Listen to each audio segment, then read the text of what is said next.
नमस्कार दोस्तों। ज्योतिष का सफर में नरेश गांधी का सादर प्रणाम। यह हमारा 222वां एपिसोड है जिसका नाम है संतान बाधक योग। जी हाँ दोस्तों, हमारा शरीर मिट्टी से ही उत्पन्न हुआ है और एक दिन मिट्टी में ही मिल जाना है। यही कुदरत का अतल नियम है। पति पत्नी शादी करके जब शादी के बंधन में बन जाते हैं तो एक नए सपनों का संसार उसके सामने आ जाता है। उस संसार में वह दोनों खो जाते हैं। हफ्ते, महीने, साल बीतने लगते हैं, लेकिन समय बीतने के साथ जब संतान नहीं होती तब ये दोनों बेचैन होने लगते हैं। मिट्टी के एक जीवित खिलौने की जरूरत उन्हें महसूस होने लगती है। एक ऐसा खिलौना जो उन दोनों की गोद में खेल सके और वह दोनों भी उसके साथ खेलकर अपना मन बहला सके। बहुत से दंपति को शादी के बाद संतान हो जाती है, जबकि कुछ दंपति को संतान नहीं हो पाती। आखिर संतान क्यों नहीं होती? इसका जवाब ज्योतिष शास्त्र से मिल सकता है।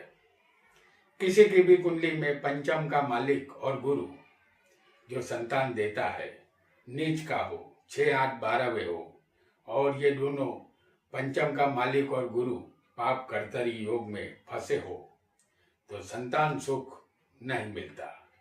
इसके अलावा भी कुछ ऐसे योग हैं जो पति पत्नी को ने संतान रखते हैं। आइए जानते हैं कि वह कौन से योग है जो संतान बाधक योग बनते हैं। आइए जानते हैं। कुंडली में संतान का स्थान 5वां है और यही स्थान हमारे पूर्व जन्म का भी है। हमारे पूर्व जन्म के कर्म के अनुसार ही हमें संतान मिलती है। हमारे पूर्व पुण्य अच्छे हो तो हमारे घर में नन्हा सा मेहमान जल्दी आ जाता है। अगर पूर्व पुण्य में कमी हो तो पालने में झूलने वाले की कमी होती है। जहाँ तक यहाँ निसंतान रहता है। यहाँ हम जो भी योग बताएंगे वह पुरुष की कुंडली पर लागू होंगे। यहाँ कोई भी लग्न हो सकता है, कोई भी लग्न हो। पंचम में सूर्य, जैसे हम आपको दिखा रहे हैं कि पंचम में सूर्य होना चाहिए और पंचम में सूर्य हो, 8वें शनि बैठा हो, जैसे हम आपको दिखा रहे हैं। और लग्न में होगा मंगल। आपका लग्न कोई भी हो सकता है, आपको सिर्फ यहाँ स्थान याद रखने हैं। सूर्य 5वें हो, शनि 8वें हो और मंगल लग्न में हो। यहाँ मंगल की 8वीं दृष्टि शनि पर है और शनि की 10वीं दृष्टि सूर्य पर है जो उसका कट्टर शत्रु होता है। तो संतान स्थान में ये सूर्य बैठा है। ऐसा योग होने पर जातक की कुंडली में संतान बाधक योग बनता है। लेकिन इन तीनों ग्रह पर अगर शुभ ग्रह की दृष्टि होगी, जैसे समझ लीजिए कि 9वें स्थान में गुरु हो, हम आपको दिखा रहे हैं कि 9वें स्थान में गुरु है और गुरु की 5वीं दृष्टि यहाँ मंगल पर आएगी और 9वीं दृष्टि सूर्य पर आएगी और चंद्र अगर दूसरे स्थान में बैठा हो, जैसे हम यहाँ आपको दिखा रहे हैं चंद्र को, तो चंद्र की 7वीं दृष्टि यहाँ पर शनि पर आएगी। चंद्र और गुरु शुभ ग्रह माने जाते हैं। ऐसा योग होने पर जातक को देर सवेर वृद्धावस्था में भी संतान अचूक होती है। आइए एक और योग को भी जानेंगे।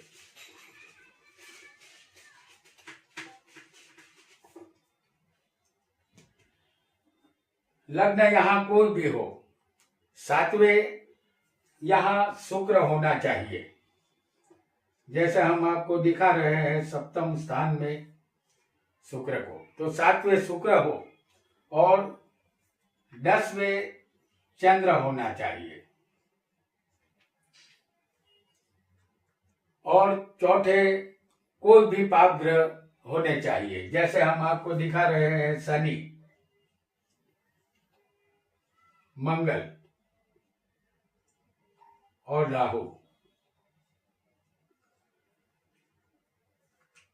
तो सप्तम में शुक्र, 10वें चंद्र और चौथे स्थान में कोई भी पाप ग्रह होना चाहिए। जैसे शनि, मंगल और राहु यहाँ मौजूद हो तो जातक के वंश का नाश होता है, यहाँ संतान सुख नहीं मिलता, ऐसा समझना चाहिए। आइए एक और योग को भी जानेंगे। कोई भी लग्न हो, 9वें स्थान में यानी कि भाग्य में सूर्य होना चाहिए। कोई भी लग्न हो, 9वें सूर्य मंगल का योग भी जातक को निसंतान रखता है।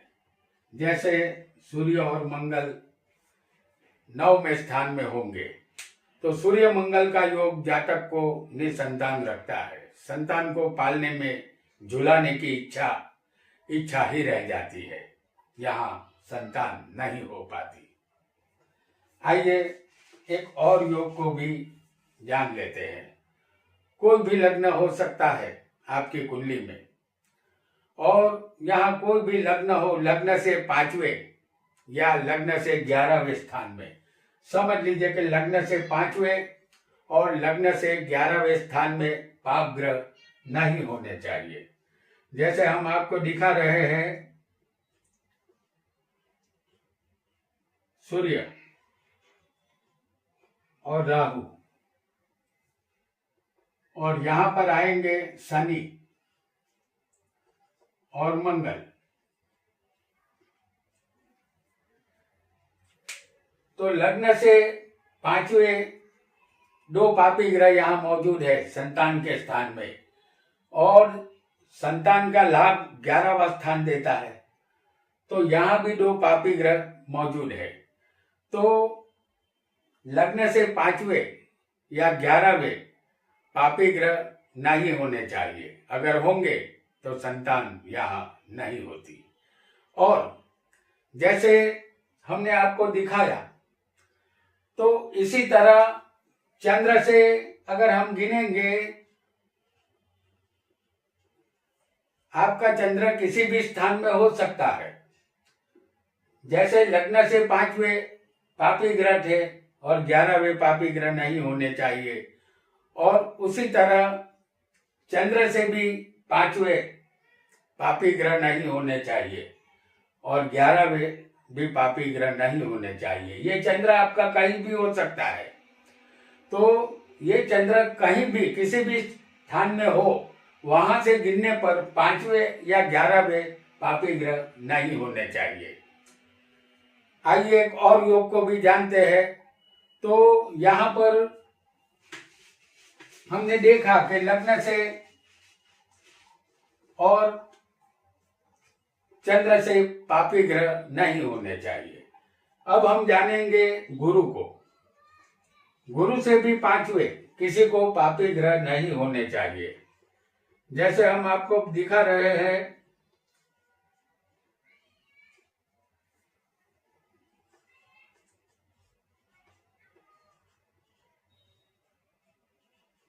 हमने देखा कि लग्न से 5वें और 11वें पापी ग्रह नहीं होने चाहिए।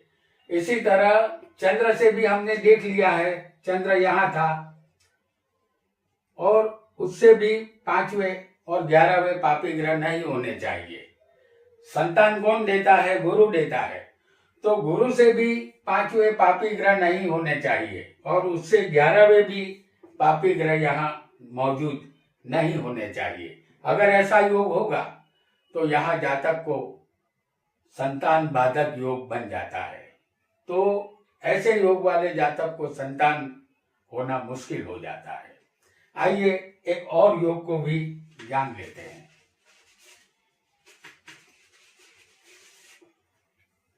कोई भी लग्न हो, पांचवें संतान के स्थान में मिथुन, सिंह, कन्या या मीन राशि। जैसे हम आपको बता रहे हैं, मिथुन, कन्या, सिंह राशि और मीन राशि। संतान के स्थान में अगर मिथुन, कन्या, सिंह राशि या मीन राशि किसी को भी पांचवें होगी तो ये फलद्रुप राशियां नहीं है, अल्प संतति देने वाली राशियां है। अगर इनमें से कोई भी एक राशि पांचवें होगी तो संतान होने की संभावना कम रहेगी, ऐसा हमें समझना होगा, क्योंकि ये राशियां अल्प संतान देने वाली राशियां मानी गई है। आइए दूसरा योग जान लेते हैं। कोई भी लग्न हो, 11वें चंद्र शनि की युति हो, लग्न कोई भी हो, अगर चंद्र और शनि किसी की कुंडली में 11वें स्थान में इस जगह पर युति बनाएंगे और ऐसी युति वाले चंद्र शनि अगर कहीं किसी भी जातक की कुंडली में हो तो ऐसी युति वाले जातक को भी निसंतान देखा गया है। आइए एक और योग को भी जानेंगे। ये मेष लगन की कुंडली हम आपके सामने ला रहे हैं और इस कुंडली में लग्नेश और पंचमेश की युति 6, 8, 12वें हो। जैसे लग्नेश यहां मंगल है और पंचमेश सूर्य है, तो उनकी युति सूर्य और मंगल की 6, 8, 12वें होनी चाहिए। सूर्य और मंगल, हालांकि ये अंगारक योग भी है, इनकी युति अगर 6, 8, 12वें हो, कोई भी लग्न यहां मौजूद हो और युति 6, 8, 12वें बनी हो सूर्य और मंगल की, तो ये लग्नेश और पंचमेश की युति है।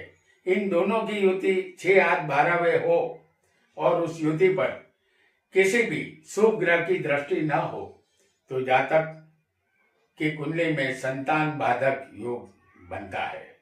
अगर शुभ ग्रहों की दृष्टि होगी तो यहां संतान होगी, ऐसा आपको समझना है। आइए एक और योग को भी जानेंगे। कोई भी लग्न यहां हो सकता है, लग्न में सूर्य हो और 7वें शनि हो। जैसे हम आपको दिखा रहे हैं, लग्न कोई भी हो, सूर्य यहां मौजूद होना चाहिए और शनि 7वें स्थान में होना चाहिए। तो कोई भी लग्न हो, लग्न में सूर्य और 7वें शनि हो तो जातक को पुत्र सुख नहीं मिलता, ऐसा निश्चित मानना चाहिए, क्योंकि ये दोनों एक दूसरे के कट्टर शत्रु है। यहाँ फिर एक बार कोई भी लग्न हो, चौथे स्थान में सारे पाप ग्रह होंगे, जैसे शनि, सूर्य, राहु और मंगल।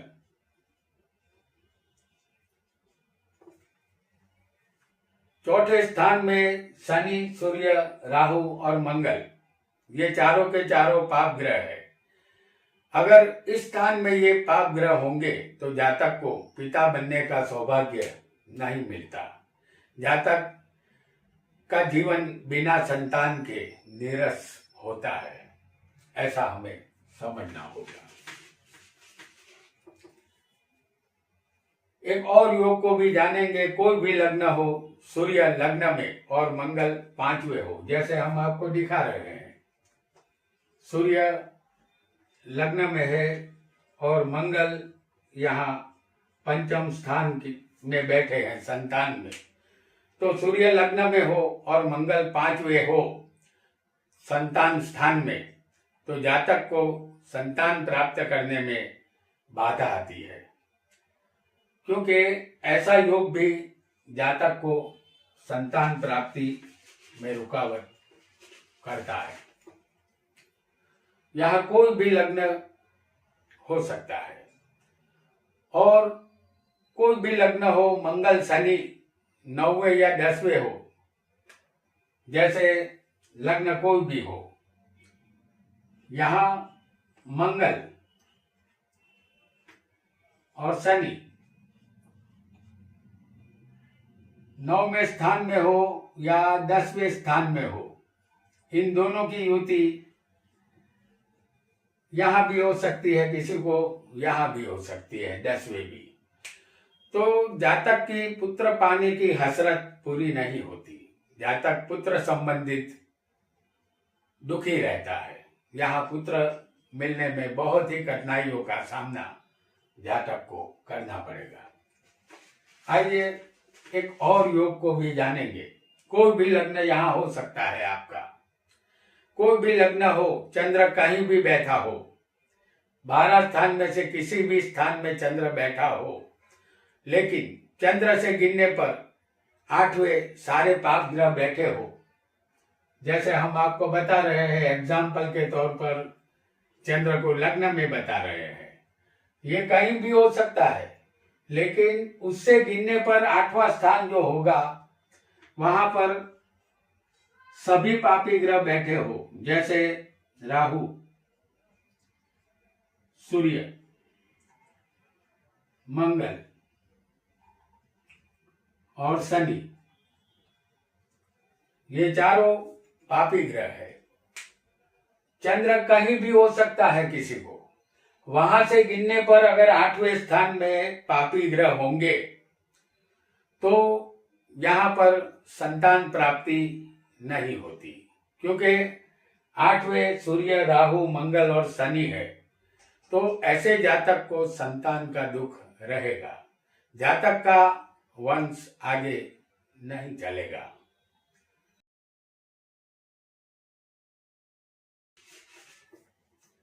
आइए जानते हैं एक और योग को।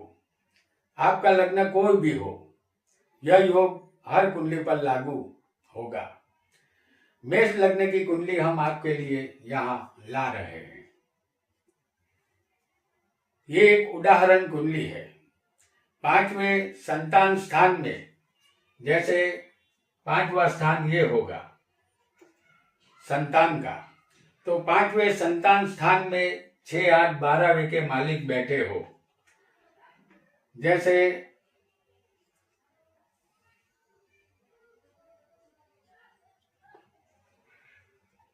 छठे का मालिक होगा बुध,